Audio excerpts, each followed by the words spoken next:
자, 오늘 말씀은 마태복음 12장입니다. 마태복음 12장 우리 46절에서 50절까지 읽겠습니다. 마태복음 12장 46절에서 50절까지 자, 우리 다 같이 한 목소리로 똑같이 읽겠습니다. 시작! 예수께서 무리에게 말씀하실 때에 그 모친과 동생들이 예수께 말하려고 밖에 섰더니 한 사람이 예수께 여짜오되 보소서 당신의 모친과 동생들이 당신께 말하려고 밖에 섰나이다 하니 말하던 사람에게 대답하여 가라사대 누가 내 모친이며 내 동생들이냐 하시고 손을 내밀어 제자들을 가리켜 가라사대 나의 모친과 나의 동생들을 보라. 누구든지 하늘에 계신 내 아버지의 뜻대로 하는 자가 내 형제요 자매요 모친이니라 하시더라. 아멘. 자, 오늘 말씀은 예수님의 공과 사에 대해서 오늘 말씀을 드리도록 하겠습니다. 한번 예수님의 공과 사 한번 해보실까요? 시작! 예수님의 공과 사. 네, 예수님의 공과 사가 있으십니다. 자, 하나님은 천지의 주제이십니다. 그 말은 하늘과 땅에 모든 것을 주관하시는 주인이시라는 뜻입니다. 자, 모든 것들은 하나님이 주관하십니다. 우리는 그것을 반드시 알아야 됩니다. 제가 수요일날 말씀을 우리 성도들한테 전하는데요. 우리가 그 말씀 한 부분에서도 하나님께서 어떻게 일하고 계시고 또 하나님이 모든 것을 주관하고 계시다는 것을 우리가 말씀을 통해서 알 수가 있습니다. 자, 하나님의 일은 우리가 주기도에 보면 오늘도 이제 우리 성도들이 오셔서 첫 번에 이렇게 말씀을 하시죠. 자, 예수님께서도 우리에게 기도를 가르쳐 주실 때 하나는 예수는 하나님의 아들이십니다. 우리가 이제 제가 마태복음 1장 예수님께서 이 땅에 오실 때에 나오신 자라고 말씀을 드렸습니다. 요새까지는 혈통으로 범죄함이 이제 유전돼서 내려오기 때문에 모든 인류는 죄인이라 요셉에게서 아들이 나오신 것이 아니고 마리아의 몸을 통해서 예수께서 태어나셨다라고 말씀을 합니다.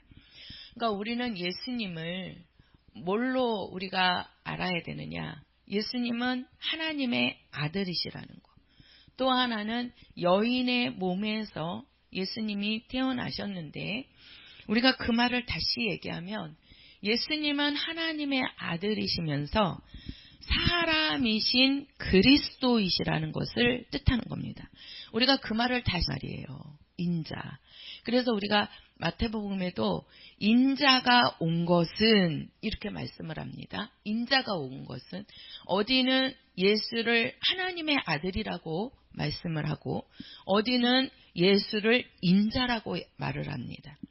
인자라는 말은 사람의 몸을 깨 우리가 아는데 이 말은 다시 말하면 영으로는 바로 말씀이 육신이 되어서 오신 분이시죠. 그게 요한복음 1장이잖아요. 태초에 말씀이 계셨는데 그 말씀이 곧 하나님이셨단 말이에요. 그러니까 하나님이 14절에 가서 보면 육신이 뭐라 그랬어요? 말씀이 뭘로? 육다. 말씀이 육으로 오셨다는 거죠. 그러니까 그 말씀이 누구냐? 하나님이시라는 거예요. 그러니까 영으로는 말씀이 육신이 되어서 오신 분, 그분이 하나님의 아들이요, 그분을 우리는 참 하나님이시라고 말을 하는 겁니다. 근데 우리가 육으로는 바로 예수님은 누구로 오시느냐? 여인의 몸을 통해서 이 땅에 나오신 처녀의 몸으로 잉태하여서 태어나신 여인의 아들, 곧 인자를 말하는 겁니다. 자, 우리는 예수님께서 영과 육으로, 영으로는 하나님의 아들이시오. 그분이 참 하나님이시오. 육으로는 처녀의 몸에서 잉태한 인자, 곧 그리스도라는 뜻입니다. 그리스도라는 뜻이에요.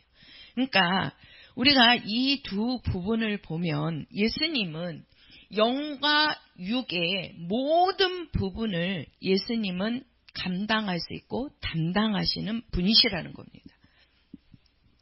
우리는 육이 있어서 육체의 삶은 있어도 우리의 영을 우리는 감당할 수가 없습니다. 우리의 영의 문제를 사람이 감당할 수 있다면 예수께서 이 땅에 오실 필요가 없습니다. 우리 사람으로서는 육체는 이 땅에서 태어나서 죽을 때까지 육체의 삶을 살다가 가요. 어떠한 삶을 살던 간에 지식이 있던 없던 명예가 있던 없던 물질이 있던 없던 그냥 사람은 태어났다가 죽을 때는 똑같이 죽어서 흙에 묻히던가 아니면은 그냥 불에 태워지는 겁니다. 그러나 영의 문제를 사람이 주관할 수는 없어요. 사람이 해결할 수 없단 말이에요. 그러니까 그 영의 문제까지도 해결하려고 이 땅에 오신 분이 하나님의 아들, 인자로 오신 예수 그리스도라는 겁니다. 우리는 여기에서 두 가지 예수님의 공과 사를 볼 수가 있습니다. 우리가 예수님의 공이라는 것은 예수님의 생애는 공생애라는 뜻이에요. 공생애. 그래서 그 공생애라는 말은 곧 예수님은 자신의 삶을 살지 않고 아버지를 위해서, 아버지의 뜻을 위해서 사는 삶, 그것을 공생애라고 합니다. 그러니까 예수님에게는 공이 있습니다. 그래서 우리가 요한복음 12장 한번 가서 볼까요? 요거는 좀 보고 가겠습니다. 요한복음 12장 49절입니다. 요한복음 12장 49절.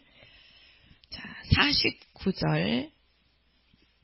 자, 같이 읽겠습니다. 시작. 내가 내 자의로 말한 것이 아니요 나를 보내신 아버지께서 나의 말할 것과 이럴 것을 친히 명령하여 주셨으니. 자, 여기에 보면 내가, 예수께서 내 자의로 말한 것이 아니요, 예수님께서 이 땅에 오셔서 하신 말씀들은 예수님 자의로, 예수님 스스로 말한 것이 하나도 없다는 겁니다. 왜?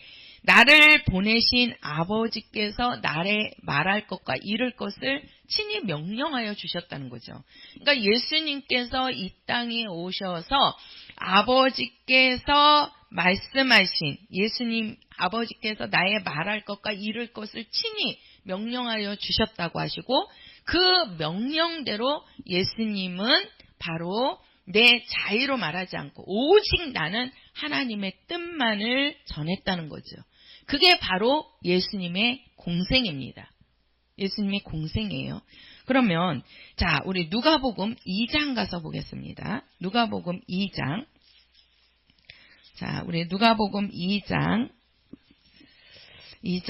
우리 41절부터 51절까지예요. 자, 요 부분은 교독을 하고 읽겠습니다.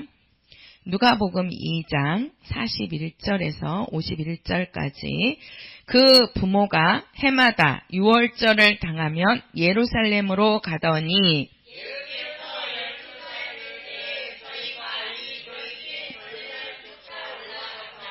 그 날들을 마치고 돌아갈 때 아이 예수는 예루살렘에 머무셨더라. 그 부모는 이를 알지 못하고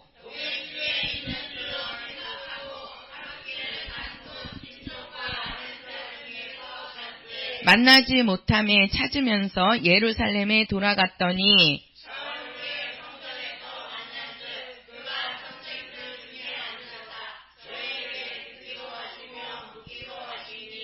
듣는 자가 다 그 지혜와 대답을 기이 여기더라.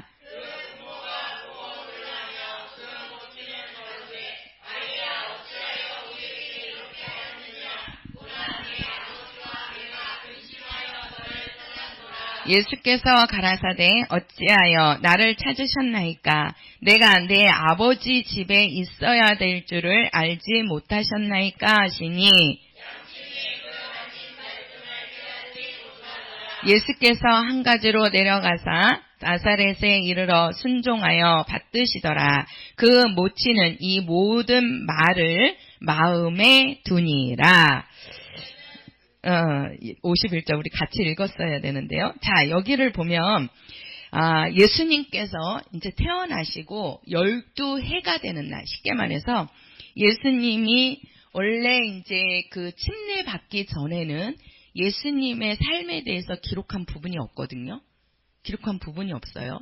그리고 이제 예수님께서 그 이제 침례를 받고 오시면서부터 이제 예수님의 삶에 대해서 이제 기록을 했어요. 근데 우리가 그 유일하게 기록된 침례 받기 전에 기록된 부분이 바로 뭐냐면 예수님의 탄생이고요. 예수님의 탄생이고 또 한 개는 우리가 예수님의 12살 되던 해에 6월절 날에 성전에 들어가서 하나님의 이제 선생님들에게 그 하나님의 말씀을 전한 거, 그 성전으로 계신 거, 그 부분 두 가지만 지금 기록이 되고 있거든요. 성경에 보면. 그러면 오늘 여기 이제 보시면 예수님께서 12살 되던 때에 이제 그 절기를 지키기 위해서 6월절 절기를 지키기 위해서 예루살렘으로 간 거예요. 근데 예루살렘으로 갈 때에 이 요셉과 마리아가 예수를 데리고 간 거지요. 갔는데 이제 가다가 중간에 가서 보니까 예수가 없는 거예요. 없는 거예요. 그래서 이제 그 예수를 그 요셉하고 모친이 찾아다니는 겁니다. 그래서 이제 막 찾다가 사흘 후에, 사흘이라는 건 하루 이틀 사흘 3일이죠. 그러니까 예수님을 잊어버린지도 모르고 앞에 가다가 나중에 보니까 없는 거예요. 그래갖고 다시 뒤돌아와가지고 아이를 잃어버린 거잖아요. 그래갖고 뒤를 돌아와갖고 다시 이제 이렇게 뒤로 이렇게 예수를 찾으면서 오는 거지요. 근데 그 3일 되는 날에 이제 예수님이 어디에 계시냐면 성전에 계신 거예요. 성전에. 그 성전에 계시면서 거기에 앉아가지고 이제 저희 말을 듣기도 하고 묻기도 하고 이제 막 그런단 말이에요. 그러니까는 이 요셉과 마리아는 얼마나 이게 마음이 그랬겠어요. 이 아이를 잊어버렸으니 그 당시에는 예수님이 12살이란 말이에요. 그러니까 잊어버렸으니 그 예수를 찾아다니면서 3일 동안을 찾아다닌 거죠. 계속. 그러다가 그 성전에서 예수님을 만났는데 거기에서 이제 예수께 맞는 거예요. 뭐라 그러냐면 네가 어찌하여서 여기 있느냐 그러면서 막 네가 없어져 갖고 우리가 근심했다. 그러니까 예수님께서 하시는 말씀이 자 한번 49절입니다. 자 49절 시작. 예수께서 가라사대 어찌하여 나를 찾으셨나이까? 내가 내 아버지 집에 있어야 될 줄을 알지 못하셨나이까? 자, 예수께서 이제 그 성전에 있는 것을 보고 얼마나 반가웠겠어요. 3일을 찾아다녔으니까. 거기에서 성전에서 딱 만나갖고 네가 왜 여기 있느냐. 그러면서 이제 걱정돼서 얘기했는데 예수님께서 하시는 말씀은 뭐예요? 내가 내 아버지 집에 있어야 될 줄을 모르셨나이까? 그러면서 왜 내가 이 성전에 있는 것을 나를 찾았냐고. 내 아버지 집에 있는 것이 당연하다. 이 말씀을 해요. 예수께서. 그러면서 그 말을 할 때 분명히 육신으로는 요셉이고 마리아입니다. 그렇죠? 근데 예수님께서 하시는 말씀이 그 성전에 계시면서 나는 내 아버지 집에 있어야 될 줄을 알지 못하였느냐 이렇게 얘기하는 거예요. 그러니까 그 부모가 요셉과 마리아가 이해를 못해요. 그 말을 처음에는. 근데 자 보세요. 51절이에요. 요 부분을 보시자고요. 51절 시작. 예수께서 한 가지로 내려가사 나사렛에 이르러 순종하여 받드시더라. 그 모친은 모든 말에 마음에 두니라. 자, 그 모친은 분명히 이 마리아에게 우리가 마태복음 1장에 가서 보면 그 잉태될 때에 이제 그 가브리엘 천사가 오잖아요. 천사가 와가지고 너에게 하나님의 아들이 잉태될 것이다. 이렇게 얘기를 해요. 그랬을 때 나는 사내를 알지 못합니다. 사내를 알지 못합니다. 그러니까 왜 그러냐? 그 마리아는 동정녀 기간이라고 했죠. 동정녀 기간에는 사내를 가까이 할 수가 없습니다. 왜 그러냐면 사내를 가까이 하면 부정한 여인이라고 해서 왜 그러냐? 요셉하고 정혼한 상태란 말이에요. 그러니까 정혼하지 않았을 때는 뭐 다른 남자를 이렇게 접해도 죄는 아니죠. 왜 그러면 정혼한 상태가 아니니까. 근데 이미 마리아는 요셉과 정혼한 상태고 또 그 정혼한 상태에서 요셉의 집에서 동정녀 기간을 갖고 있는 여인이란 말이에요. 근데 그 여인에게 천사가 나타나갖고 너에게 아들이 잉태될 거고 아들이 태어날 것이다. 이렇게 얘기를 한단 말이에요. 그럼 자기는 요셉하고는 관계할 수 없는 상태예요. 관계를 맺어서 자기에게서 잉태돼서 아들이 나온다 그러면 아이가 태어난다 그러면 그거는 부정한 여인으로 해갖고 율법에 의해서 돌에 맞아서 죽어야 되는 겁니다. 근데 그 마리아에게 너에게 성령으로 잉태될 것이다. 이렇게 얘기를 해요. 그 마리아는 분명히 이 예수가 잉태한 것이 요셉으로 말미암아 잉태된 것이 아니고 성령으로 말미암아 하나님으로 이 모치는 그리고 예수가 태어나신 거예요. 근데 12해 되는 날 성전에 예수께서 계시면서 내가 내 아버지 집에 있어야 될 줄을 왜 걱정을 하느냐 이 말이에요. 그러니까 내 집은 내 아버지 집이라는 거죠. 그 아버지 집이 어디예요? 성전이라는 거죠. 그 성전에 계신 분이 누구십니까? 하나님이시잖아요. 그러니까 처음에는 이 모친도 예수께서 하신 말씀을 이해를 못했어요. 근데 나중에 이 모친이 예수께서 하신 그 말씀을 어디에 두었다 그랬어요? 마음에 두니라 이렇게 말씀합니다. 그러면서 모친이 깨닫는 거예요. 그래.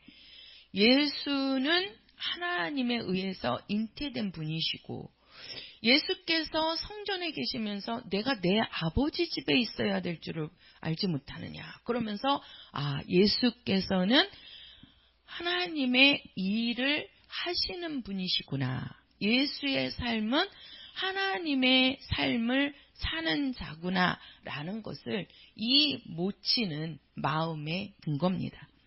요셉은 잘 모르지요. 요셉에게 성령이 잉태될 것이다 이렇게 한 건 아니잖아요. 그렇죠?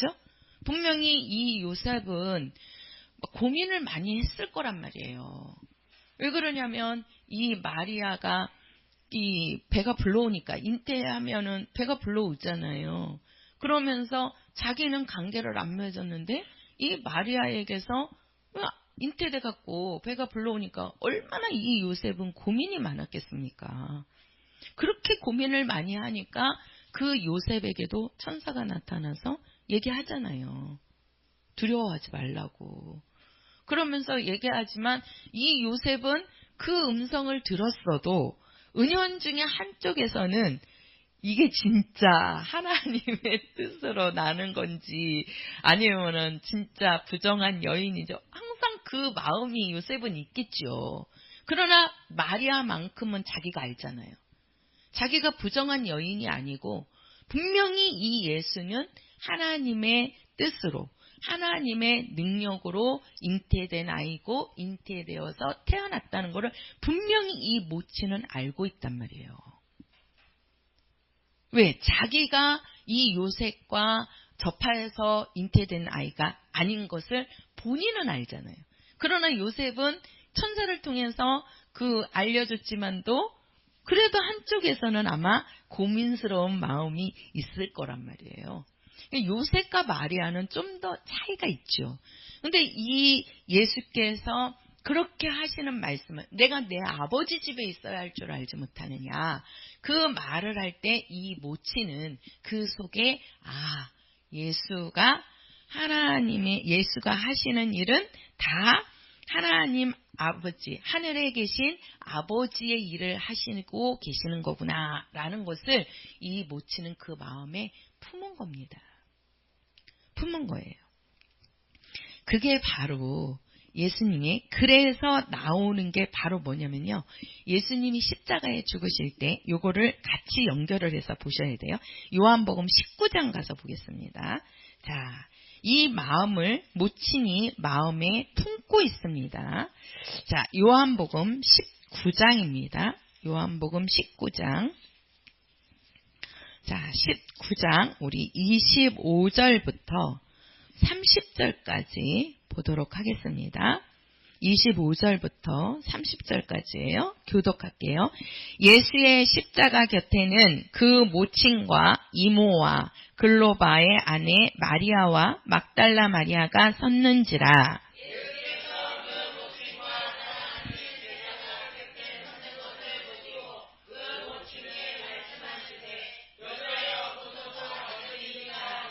또 그 제자에게 이르시되 보라 내 어머니라 하신대 그때부터 그 제자가 자기 집에 모시니라.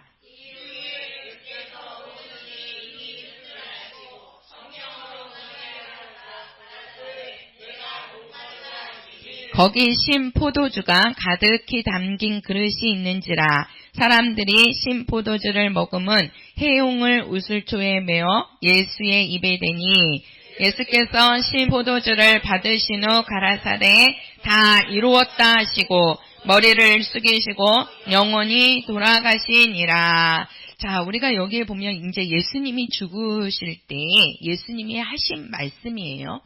자, 예수님께서 죽으실 때 예수님이 하시는 말씀인데 지금 여기에서 예수님께서 말씀하신 죽기 전에 하신 말씀이 이제 가상칠언 해가지고 십자가상에서 예수님이 7마디 말씀을 하셨다 그래요.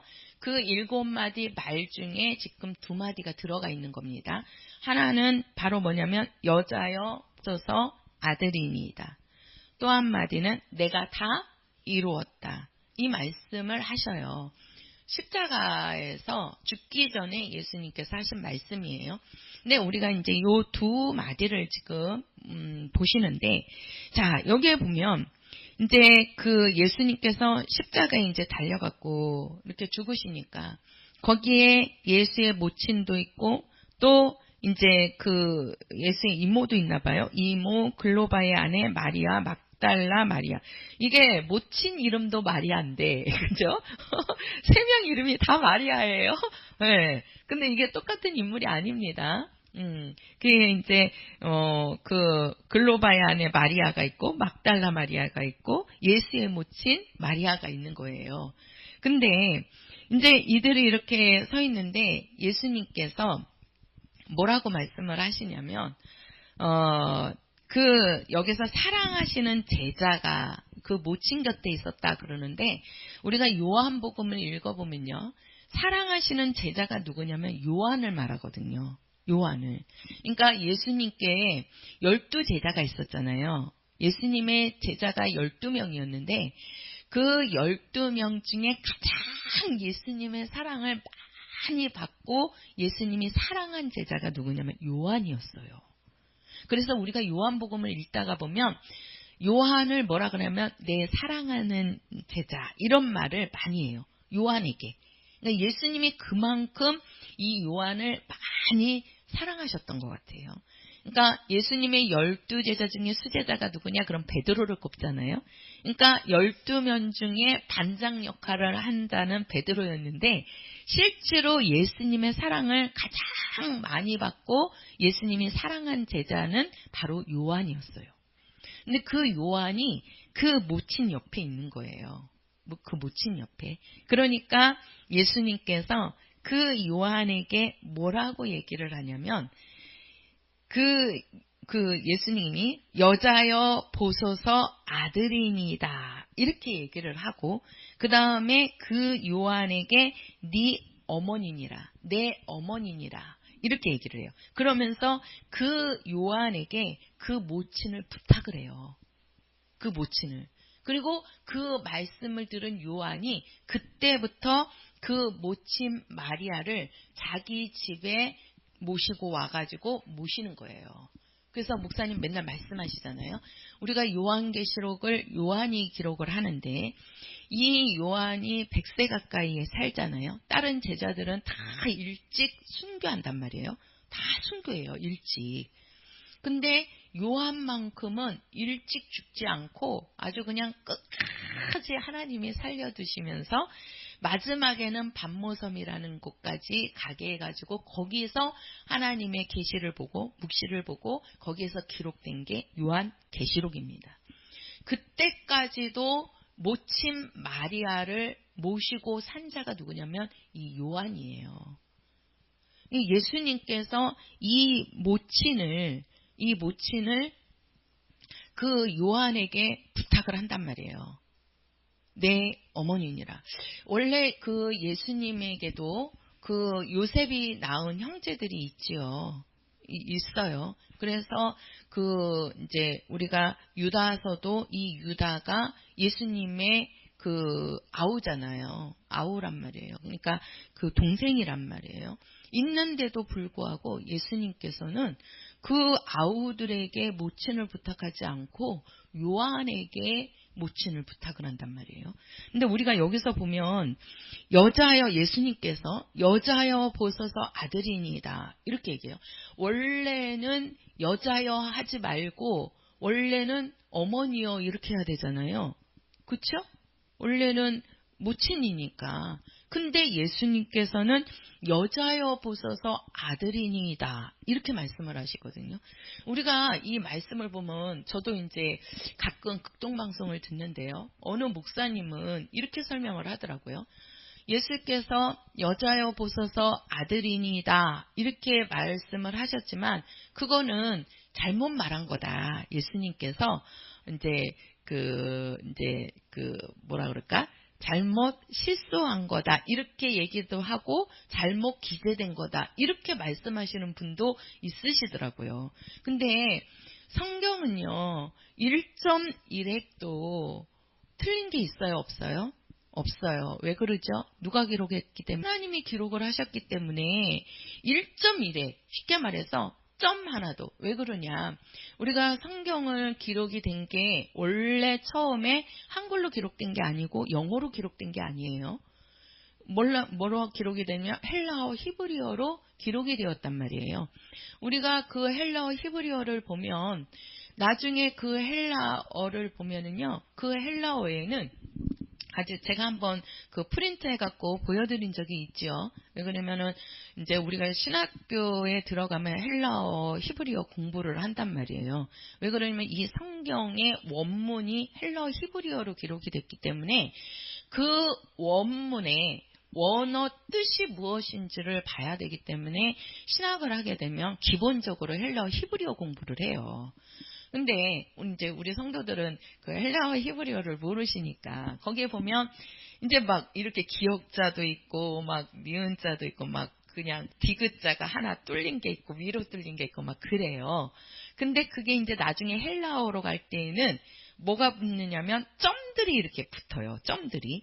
그래서 위에 하나가 점이 붙느냐 옆에 2개냐 3개냐 그러느냐에 따라서 의미가 확 바뀌어버려요. 우리나라는 자음과 모음이 글을 만들잖아요. 그렇죠? 그러니까 우리가 가 그러면 기역과 아가 붙어서 가가 되는 거예요. 근데 또 그 가가 또 이제 간다 이렇게 가마 이렇게 하면 가와 마가 붙어서 가마라는 그 단어가 나오는 거잖아요. 그러는 것처럼 의미가 바뀌는 거지요. 가하고 가마하고 의미는 다르지요. 그런 것처럼 이 점 하나가 하나를 붙느냐, 두 개를 붙느냐, 세 개냐, 위에냐, 옆에냐, 밑에냐에 따라서 이 헬라어는 의미가 다 바뀐단 말이에요. 의미가. 그래서 점 하나를 어디다 넣느냐에 따라서 이게 뜻이 바뀌어져 버리니까 그 점 하나도 너무 중요한 거예요, 이게. 그래서 우리가 성경에 보면 1.1핵이라도 틀리지 않다는 것이 왜 그러냐면 점 하나가 바뀌어버리면, 핵이 바뀌어버리면 뜻이 바뀌어져 버리니까. 그래서 그렇게 말씀을 하는 거예요. 우리가 성경을 기록을 할 때 이 성경이 우리가 제가 그러잖아요. 저도 이제 그 수요 말씀을 전하면서 참 많이 이렇게 진짜 이 성경이 하나님에 의해서 기록되어졌다는 것을 제가 정말 많이 이렇게 느끼고 이렇게 보게 돼요. 이제 제가 이렇게 전하는 말씀을 이제 얘기는 이렇게 녹음되니까 안 해야 되겠다. 예. 거기 보면 그러면서 우리가 제가 전에는 창세기부터 요한계시록까지 전체 성경의 맥을 전해드렸잖아요. 하나님의 경륜이라 해서. 근데 그것이 우리가 마태복음 1장 1절에서 25절까지 그 경륜이 다 나와 있잖아요. 그 경륜이. 한 장에 우리가 창세기부터 요한계시록까지 보여지는 하나님의 뜻이 마태복음 1장 1절에서 25절에 다 나와 있는 거예요. 그러니까 창세기 요한계시록까지의 말씀이. 그런가 하면 그 1장 1절에서도 정말 그 하나님의 뜻이 다 나타난단 말이에요. 예수님께서 마태복음 1장 1절에 뭐라고 처음에 시작이 되죠? 네. 아브라함과 다윗의 자손 누구의 세계라? 예수 그리스도의 세계라. 아브라함부터 시작해갖고 예수 그리스도의 세계까지. 그 예수 그리스도의 세계가 어딥니까? 요한계시록까지 가는 거란 말이에요. 1절에서도 하나님의 경륜이 다 나타나고 그 말씀 한마디 한마디에 그 단어 하나에서도 큰 차이가 난다 그랬잖아요. 그쵸? 그래서 우리가 예수님께서 태어나실 때도 야곱은 요셉을 낳고 요셉은 어떻게 해요? 예수가 나시니라 이렇게 안 하고 마리아의 몸에서 예수가 나시니라. 그쵸? 그 사이에도 엄청난 뜻이 바뀌어진다 그랬잖아요. 바뀌어진다고. 이런 것처럼 우리 성경의 모든 하나하나는요. 하나님이 사람이 기록을 했지만 하나님이 그 사람 속에서 성령의 감동을 줘서 하나님이 기록을 하신 겁니다. 우리는 분명히 그 뜻을 알아야 되거든요.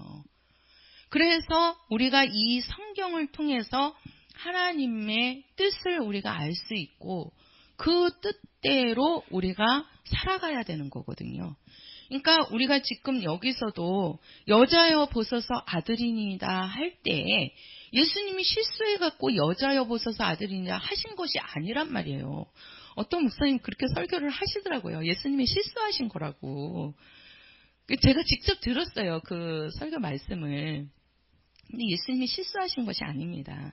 우리가 이 여자여 할 때 우리가 그 원문에 가서 그 뜻을 보면요.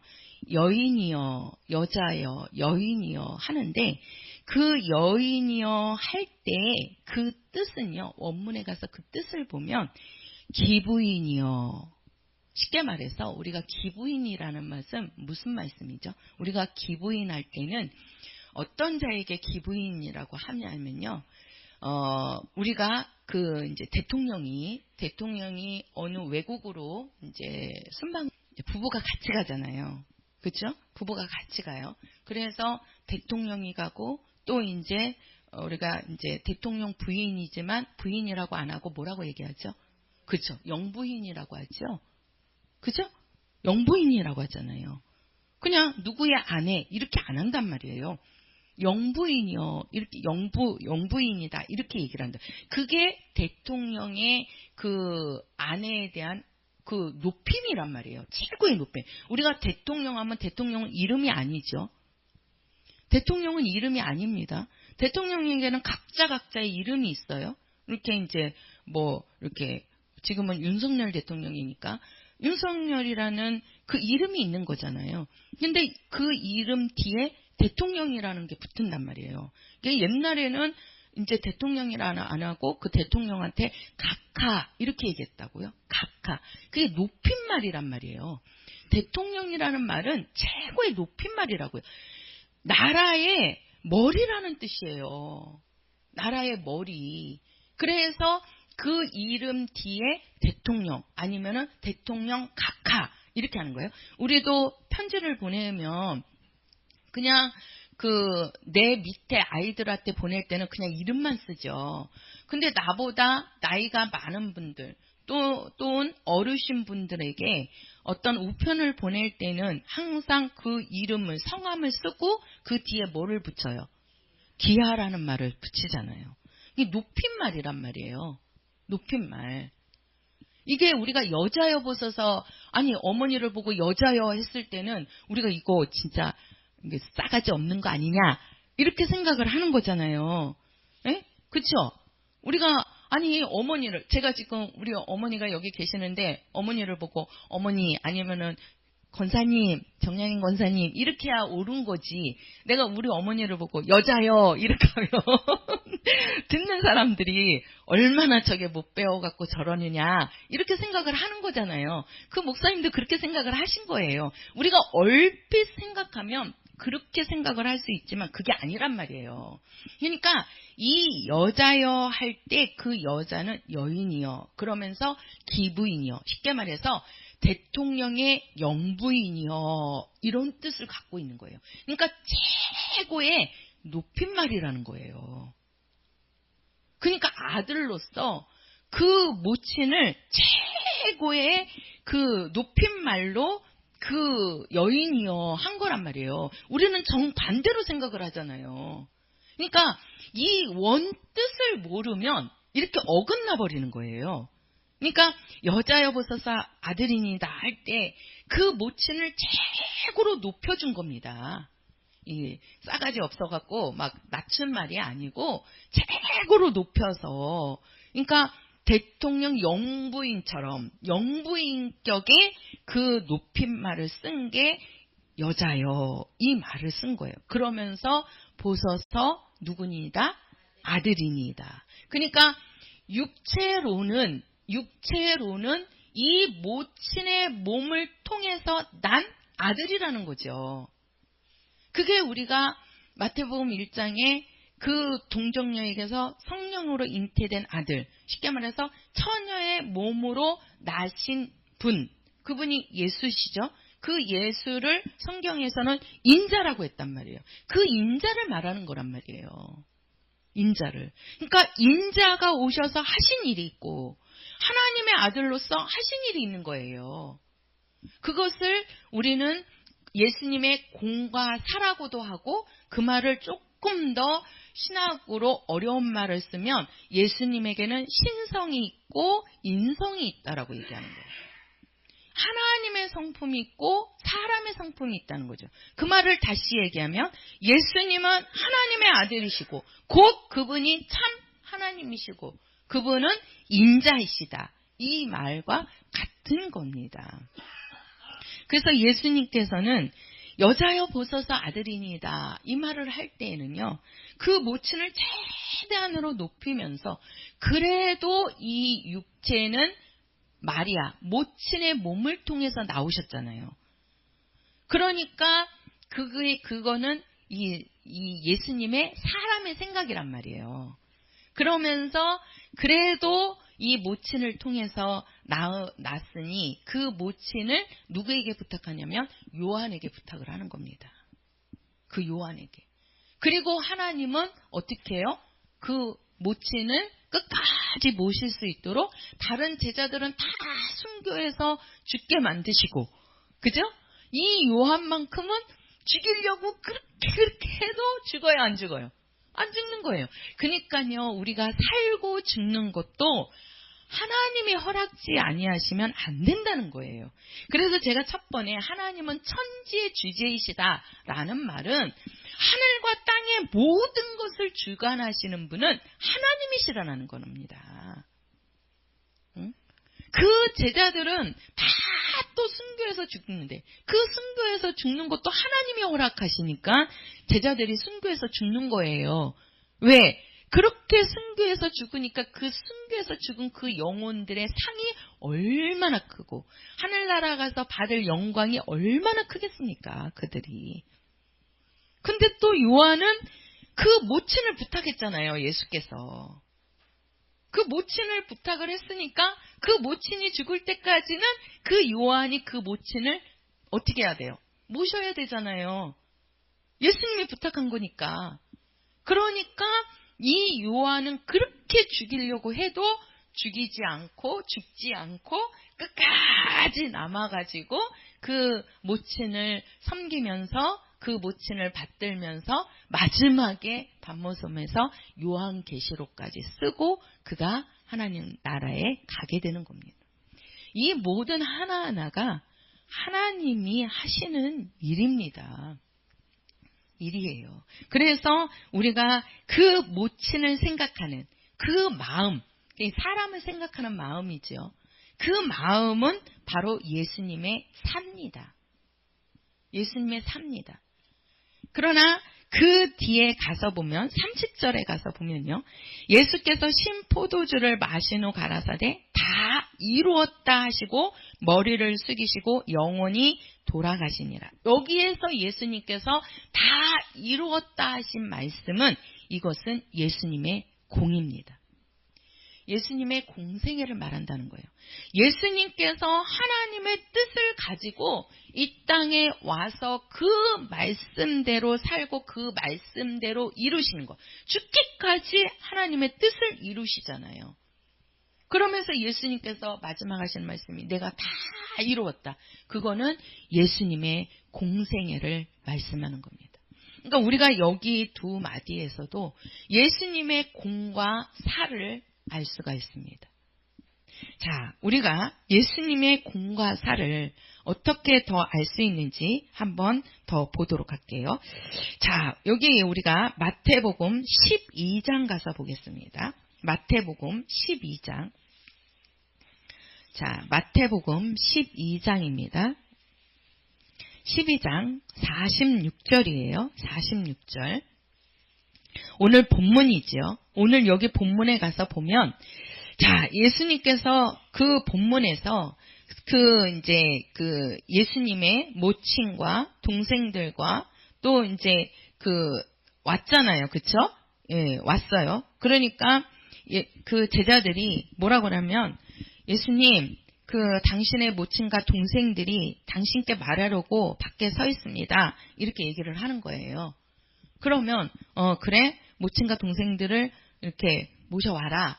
이렇게 해야 되잖아요. 근데 그렇게 하지 않고 예수님께서 뭐라고 말씀하시냐면 누가 내 모친이며 내 동생들이냐 하시고, 우리가 여기도 잘 보셔야 됩니다. 의미를.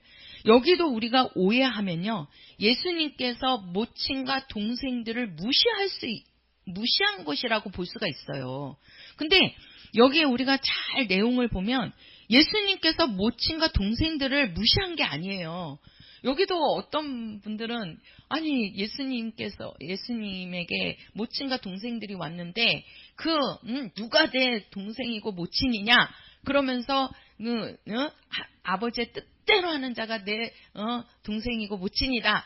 이렇게 우리가 받아들일 때는 이 모친은 모친이 아니고 동생이 아니고 아버지의 뜻대로 하는 너희들이 내 모친이고 이렇게 동생이다. 이렇게 우리가 받아들이기 쉽지만 그게 아니에요. 우리가 아까도 여자여 보소서 아들이니나 할 때 그 여자라는 뜻이 그 뜻이 아니라고 말씀을 드렸죠. 최고로 높은 거란 말이에요. 모친을. 만약에 예수님께서 그 모친을 무시했다면 그 요한에게 왜 모친을 부탁하느냐는 거죠. 그리고 그 모친을 끝까지 섬기게끔 요한을 죽이지 않고 끝까지 왜 살리시느냐는 거예요. 그 모친을 무시했으면. 여기에서 왔는데 예수님께서 그래요. 누가 내 모친이고 내 동생들이냐. 이렇게 얘기를 해요. 그러면서 우리가 그 옆에를 봐야 돼요. 49절을 조금 더 자세히 보시자고요. 49절을 보면 손을 내밀어 제자들을 가리켜 가라사대 나의 모친과 나의 동생들을 보라. 이렇게 얘기해요. 이 말은 뭐예요? 예수님의 모친과 예수님의 동생들이 예수께로 온 거예요. 그러니까 제자들이 예수의 모친과 동생들이 왔나이다. 이러니까 누가 내 모친이고 내 동생들이냐 이렇게 얘기하면서 예수님께서 하시는 말씀이 그 제자들에게 손을 이렇게 가리키면서 봐봐요. 손을 가리키면서 나의 모친과 동생들을 보라 이렇게 얘기해요. 나의 모친과 동생들을 보라 이렇게. 그러니까 무시한 게 아니죠. 그렇죠? 누가 내 모친이고 내 동생들이냐 그러면서 제자들에게 내 모친과 내 동생들을 봐라. 그러면서 하시는 말씀이 50절에 누구든지 하늘에 계신 내 아버지 뜻대로 하는 자가 내 형제요 자매요 모친이니라. 이렇게 말씀한단 말이에요. 그러니까 자, 모친과 동생들이 왔단 말이에요. 왔는데 제자들이 예수여 당신의 모친과 동생들이 왔나이다. 이거는 혈육의 모친이고 혈육의 뭐예요? 동생들로 본 거지요, 제자들은. 그치요? 예. 근데 예수님께서는 누가 내 모친이고 내 동생들이냐. 그러면서 제자들에게 내 모친과 동생들을 봐라. 이렇게 얘기하는 거예요. 내 모친과 동생들을 봐라. 그러면서 누구든지 아버지 뜻대로 하는 자가 내 모친이고 형제고 자매니라 이렇게 얘기를 해요. 그 말은 지금 이 모친과 동생들이 하나님의 뜻대로 살고 있다라고 얘기하는 거예요. 지금 그 모친과 동생들을 봐라. 이들도 하나님의 뜻으로 사는데 왜 그래요? 이 모친은 제가 아까 말씀을 읽었을 때 그 모친이 예수께서 12에 되는 날 성전에 계실 때에 아버지 집에 내가 있는 것이 옳지 아니하니까 그 말을 이 모친은 어디에 두었다 그랬죠? 마음에 두었단 말이에요. 그 말은 예수는 내 아들이 아니고 내 몸을 통해서 낳지만 예수는 하늘에 계신 아버지의 아들이신 것을 그는 마음에 둔 거란 말이에요. 그러면서 이 모친은 항상 예수께서 하시는 일마다 이거는 하늘에 계신 아버지의 일이라는 것을 이 모친은 알고 있는 겁니다. 하나님의 아들로서 알고 있는 거예요. 그러니까 그 가나안에서 그 물로 포도주를 만들 때도 정말 만약에 예수가 그냥 육신의 자기 몸에서 나온 아들로만 인정을 했다면 그렇게 안 하지요. 거기에서 그 포도주가 모자라갖고 포도주가 모자르면 그 혼인집에서 그냥 그 연회장은 죽일 수 있는 거예요. 그러니까 예수의 모친이 어떻게 마리아가 예수님을 불러갖고 여기에 이제 포도주가 모자라서 이렇게 하다가는 하인들이 죽을 수 있으니 예수여 좀 그 일을 좀 해결해 달라고 하시잖아요. 그렇죠? 예. 결국은 예수님은 물로 포도주를 만드시잖아요. 거기에서도 하나님의 일을 나타내시잖아요. 예수가 하나님의 아들이신 것을 모친은 항상 마음에 있는 거예요. 마음에 있는 거예요. 그러니까 사람으로는 할 수 없지만 예수가 할 수 있다라는 것을 모친은 알고 예수께 부탁하는 거란 말이에요. 그리고 하인들에게 얘기하잖아요. 무슨 말씀을 하시든지 그의 말씀을 들으라고 얘기하잖아요. 들으라고. 그러니까 그 음성을 듣고 물을 떠오라 그러니까 물 떠다가지고 그 떠온 물을 갖다가 연회장에 갖다 주라 그러니까 아니 물 떠다가 물 갖다 주면은 그 연회장이 더 화가 나겠죠. 그런데도 순종해서 가잖아요. 그러니까 물이 변해서 포도주가 되잖아요.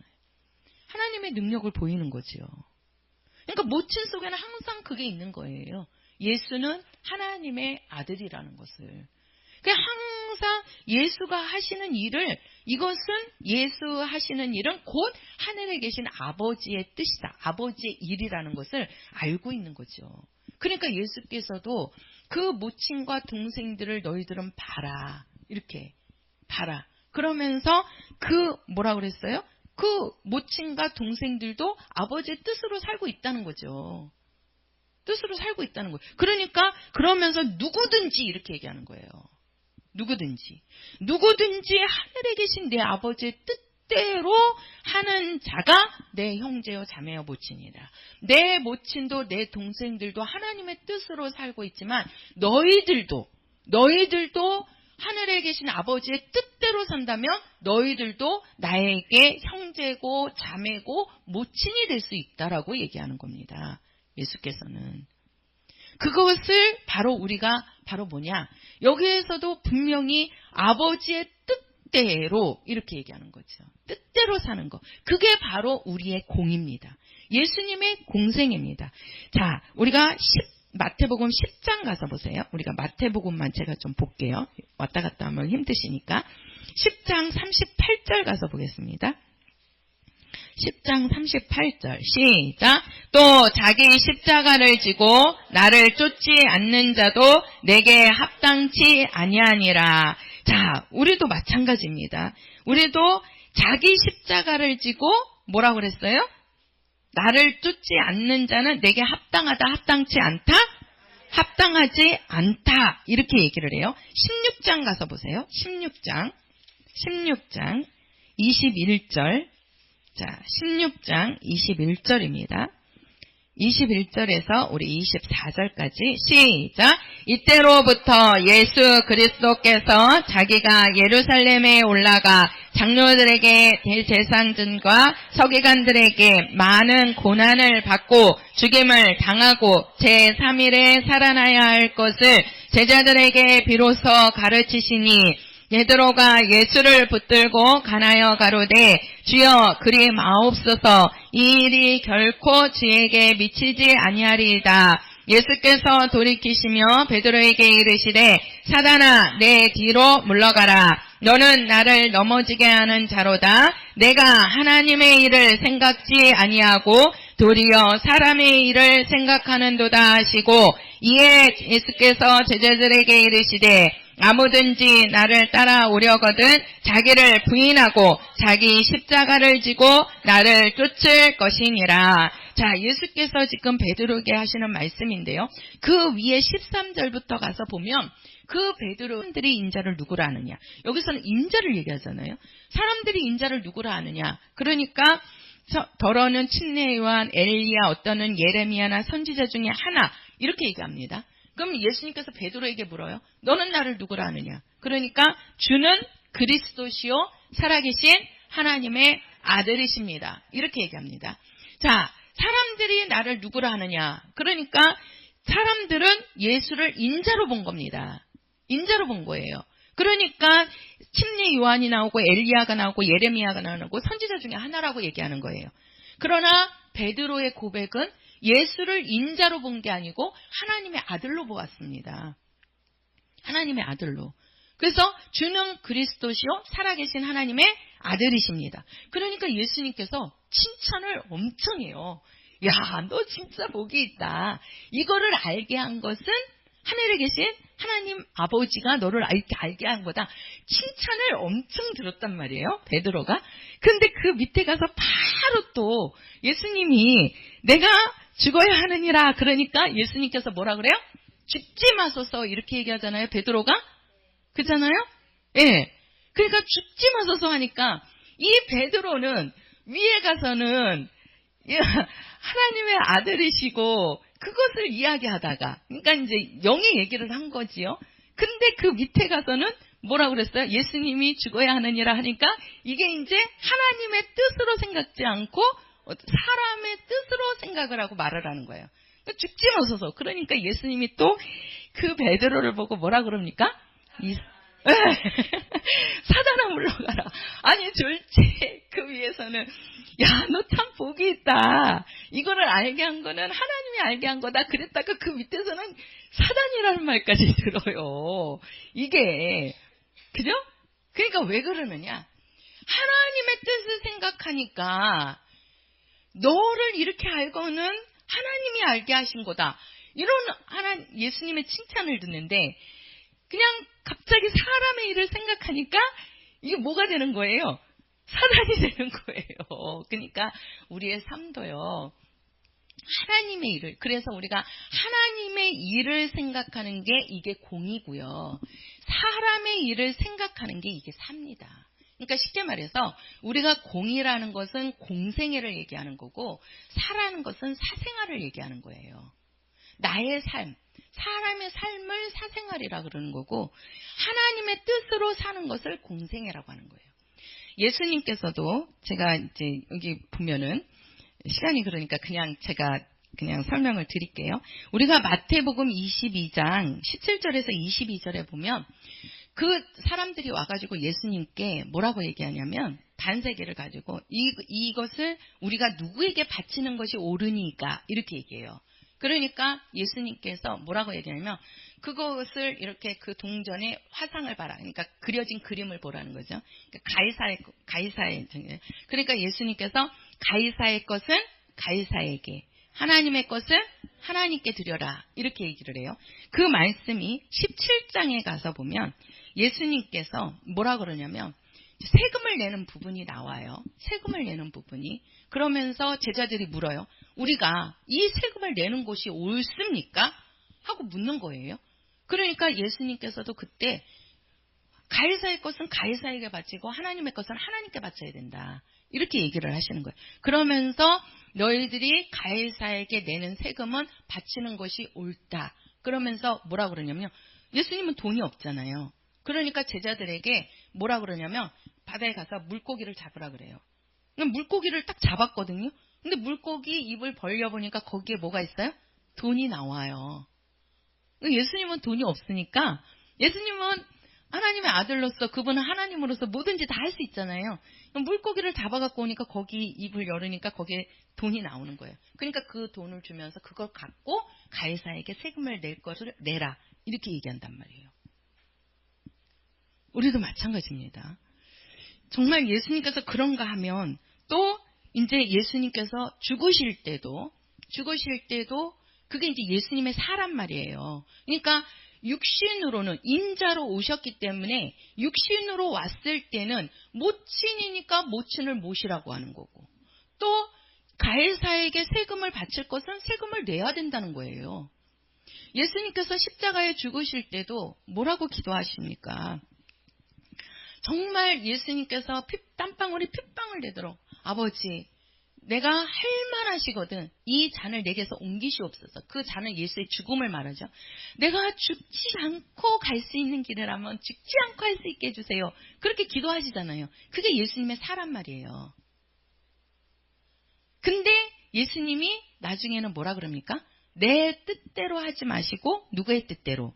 아버지의 뜻대로 되기를 원합니다. 그 아버지의 뜻을 구하죠. 그리고 그 뜻대로 예수께서 죽으시잖아요. 그게 예수님의 공입니다. 예수님도 공이 있고 사가 있었습니다. 곧 하나님의 아들로서 사시는 삶과 인자로서 사는 삶이 있었습니다. 그 예수님도 줄이셨잖아요. 그러니까 배가 고프니까 지나가시다가 무화과 나무에서 열매를 구하는데 열매가 없으니까 어떻게 해요? 그 무화과를 저주하잖아요. 그 실제로 저주하니까 그 무화과 나무가 죽었어요? 살았어요? 죽잖아요. 그게 예수님의 사예요. 그러니까 인자의 모습이 있고 하나님의 아들의 모습이 있는 거죠. 그죠? 근데 우리가 또 마찬가지입니다. 제가 왜 이 얘기를 하냐면 우리 성도들에게도 공과 사가 있습니다. 우리가 왜 죄인 줄 압니까? 하나님의 뜻대로 살아야 되는데 하나님의 뜻으로 살지 않고 하나님의 일을 먼저 생각하지 않는 게 죄입니다. 그래서 우리가 회개하라 할 때 그 회개는 바로 뭐냐면 우리의 사를 공으로 바꾸라는 거예요. 우리 사람의 생각을 하나님의 일로 바꾸라는 겁니다. 하나님의 생각으로 바꾸라는 거예요. 그러한 삶을 사는 게 바로 성경에서는 성도라고 하는 겁니다. 그래서 이 성도라는 것은요, 거룩한 제자라는 뜻이에요. 거룩한 제자. 그래서 이 성도라는 뜻 가운데 두 가지 뜻을 갖고 있거든요. 하나는 부름을 받은 자. 그래서 우리는 누구로 부름을 받았다 그랬죠? 성도로 부름을 받았는데 그 성도라는 뜻이 누구로 부름을 받은 거예요? 그렇죠. 성령으로.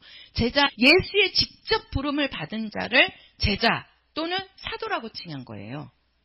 그죠? 예. 근데 우리는 사도이면서도 우리는 누구의 부름을 받았어요? 그렇죠. 성령의 부름을 받은 거예요. 오늘 성령 강림절입니다. 자, 성령의 부름을 받은 자입니다. 성령의 부름을 받은 자를 성도라고 하는 겁니다. 성도라고. 근데 또 한 가지의 의미가 있어요. 우리가 성도는 바로 성도는 또 보냄을 받은 자라는 뜻을 갖고 있어요. 그러니까 부름을 받고 그 다음에 보냄을 받은 자예요. 보냄을 받은 자. 성도라는 뜻은 두 가지의 뜻을 갖고 있는 거예요. 그러니까 우리가 여기에 온 것도 성도의 부름을 받고 온 거고, 그러니까 우리가 부름을 받고 온 거예요, 지금. 우리 성도들이 오늘 주일 이렇게 예배 나오실 수 있는 거는 내 안에 계신 성령이 부르신 거예요. 그래서 나오신 거라니까요. 아무리 나오고 싶어도요, 부름받지 못하면요, 뭔 일이 생겨서 못 나온다니까요. 오늘 이 자리에 앉아 계신 내가 오늘 성령의 부름을 받았구나. 할렐루야. 우리는 성령의 부름 받고 나온 겁니다. 근데 이제 부름을 받은 자를 이제는 성령이 예배를 통해서 이제 세상으로 보내는 겁니다. 우리로 보내는 거예요. 그게 바로 성도입니다. 그것을 제일 잘 알 수 있는 것이 우리 여기 한 절만 보고 제가 마칠게요. 사도행전 20장입니다. 사도행전 20장. 우리가 이 사도 바울을 보면 알 수 있어요. 사도행전 20장 24절입니다. 사도행전 20장 24절 시작. 나의 달려갈 길과 주 예수께 받은 사명 곧 하나님의 은혜의 복음을 증거하는 일을 마치려 하면은 나의 생명을 조금도 귀한 것으로 여기지 아니하노라. 자, 여기에 보면은 사도 바울을 우리가 볼 수 있는데 이 사도 바울을 뭐라고 얘기합니까? 나의 달려갈 길과 주 예수께 받은 사명 이렇게 얘기해요. 부르신 분이 누굽니까? 예수이시죠? 그죠? 예수께서 사도 바울을 불렀잖아요. 그리고 부른 그 사도 바울을 이제는 내가 너에게 사명을 줄 테니까 그 사명을 가지고 너는 복음 증거하는 데 나가라는 겁니다. 보낸 거예요. 사도 바울을 보내는 거예요. 왕에게도 보내고 이스라엘 백성들에게도 보내고 이방인에게도 보내는 겁니다. 그러니까 이 보냄을 받은 사도 바울이 가서 복음을 전해서 예수의 복음을 전하니까 영혼들이 구원받고 거기에서 회개하고 돌이키게 되는 겁니다. 그러니까 성도라는 뜻은 두 가지 뜻을 갖고 있는 거예요. 부름을 받은 자, 또 보냄을 받은 자. 그래서 우리가 오고 가는 것에는 100% 공생애가 필요한 겁니다. 우리의 삶은. 사도 바울은 그 삶을 살았어요. 그래서 이 사도 바울이 정말 하나님께 쓰임받는 업적이 일이 엄청나잖아요. 교회를 얼마나 많이 세웠고 또 사도 바울을 통해서 그 왕에게 이스라엘 백성들에게 또 이방인에까지 이 복음이 전파되면서 오직 예수 그리스도의 죽음과 부활이 증거가 되고 전파가 된 겁니다. 그 전파된 것이 오늘날 우리에게까지 우리 성도에게까지 오게 된 겁니다. 이 삶이 우리 성도들에게도 정말 우리는 공과 사가 있어야 됩니다. 우리는 사도 없을 수 없지요. 왜? 육체가 있기 때문에 육체의 삶도 우리는 살아야 됩니다. 그러나 우선적인 것이 우리는 성도로 부름을 받았으니 성도로서의 사는 삶이 있어야 됩니다. 우리 성도들에게. 그 삶을 사는 성도에게는 아버지께서 약속하신 것이 기다리고 있는 거예요. 그래서 아버지의 뜻은 하늘에 있었지만 그 하늘에 있는 뜻이 아버지께서 정하신 뜻이 이 땅에서 이루어지기를 원한다. 예수께서도 아버지의 뜻을 이루기 위해서 이 땅에서 죽기까지 복종하시면서 이루셨습니다. 예수님께서 올라가시면서 우리에게 부탁하셨습니다. 너희에게 성령이 임하시면 땅끝까지 너희들은 내 증인이 되라. 이것은 성도로서 우리를 보내는 겁니다. 우리를 성령을 보내서 우리 안에 성령이 오심으로써 우리를 부르셨고, 이제 부른 우리들 이제는 예수님께서 성령을 통해서 너는 땅끝까지 너는 나가서 내 증인이 되라. 증인된 삶을 살아라. 예수의 삶을 살아라 하고 우리에게 공생의 삶을 살기를 원하셔서 우리에게 그러한 기도를 가르쳐 주신 겁니다. 정말 우리 성도들에게는 공생의 같은 삶을 살아야 됩니다. 육신의 삶을 살다가는 사람의 뜻만을, 사람의 생각만을 쫓다가는 정말 우리가 아버지 앞에 섰을 때 후회할 일이 있습니다. 우리가 육신의 일도 예수님께서도 인자로 오셨기 때문에 세금을 내야 될 거는 내게 하시고, 또 죽기 싫어서 예수님도 그 잔이 지나가게 해달라고 그렇게 땀방울 핏방울 되도록 기도하시고, 또 그 모친을 요한에게 부탁하시면서 그 삶은 있었어요. 그러나 예수님은 오직 하나님의 뜻이라는 공생의 삶에 집중하셨습니다. 그래서 아버지의 뜻을 내가 다 이루었다라고 그분이 마지막 말씀을 하시고 숨을 거두시는 거예요. 우리 성도들도 육체가 있기 때문에 육체의 삶을 우리도 저버릴 수는 없습니다. 그러나 그 육체의 삶에 우리의 100%의 그 진액을 쏟는다면 우리는 아버지 앞에 가서 받을 게 하나도 없는 거예요.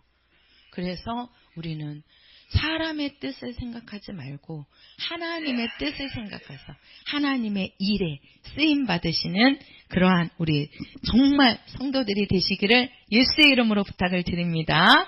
그래서 요 마디만요. 오늘 성령 강림주일인데 정말 우리가 이 성령이 오신 거 얼마나 감사합니까? 성령을 통해서 우리가 성도로 됐고, 성도를 통해서 우리가 하나님의 뜻으로 살 수 있는 하나님의 능력이 부여함을 받게 된 거잖아요. 그렇죠? 예. 그래서 정말 이 성령이 내게 오신 것을 늘 감사하는 우리 귀한 성도들이 되시기를 예수의 이름으로 부탁을 드립니다. 우리 찬송가 355장인데요. 제가 생각을 빨리 생각을 못해가지고 오늘 성령 강림주일인데 그 광고를 못해서 우리 이제 성도들이 물질을 아마 준비들을 못하셨을 거예요. 저도 오늘 예배 전에 알게 돼가지고, 그래서 정말 우리가 하나님께 감사할 것은 감사해야 되는 겁니다. 그래서 우리가 성령 강림절 감사헌금은 다음 주일에 일반 헌금을 하시고 별도로 우리가 성령 강림절 헌금을 하도록 하겠습니다. 그러니까 다음 주에 우리가 하나님의 것을 드려야 되는데 하지 않고 넘어가는 거는 우리가 정말 하나님의 도리를 못하는 거예요. 그렇죠? 네, 우리가 부모님 생신날도 그냥 안 가잖아요. 그죠? 우리가 그 선물도 사가고 드실 것도 사다 드리고 용돈도 갖다 드리는 것처럼 우리가 이 성령 강림절은 진짜 실제로 성령이 우리 안에 오셔서 하나님이 우리를 성전 삼고 주인 되신 날이거든요. 그 날을 우리는 감사해야 되는 겁니다. 그래서 우리가 물질로는 우리가 다음 주에 감사하도록 하고, 우리가 일반 헌금 오늘 하시고 이제 하신 다음에 우리가 목사님한테는 우리가 축복 기도를 받도록 하겠습니다. 아셨죠? 355장입니다.